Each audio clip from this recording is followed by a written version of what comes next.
Kabayan, pag nag-abroad ka, sasampalin ka ng hirap ng buhay na akala mo dati pa chill-chill lang. Marirealize mo na yung salitang hindi pinupulot ang pera na dati naririnig mo lang sa mga magulang mo.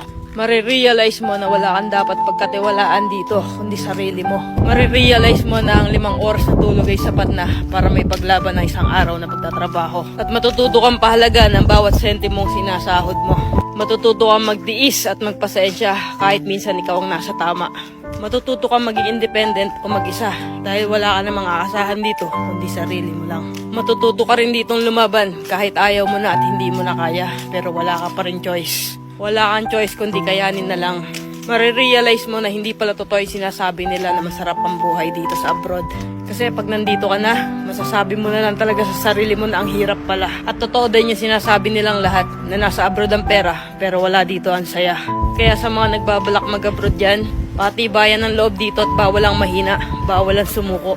Kasi dito mo mararanasan ang realidad ng buhay kung saan patatagan ng loob ang labanan.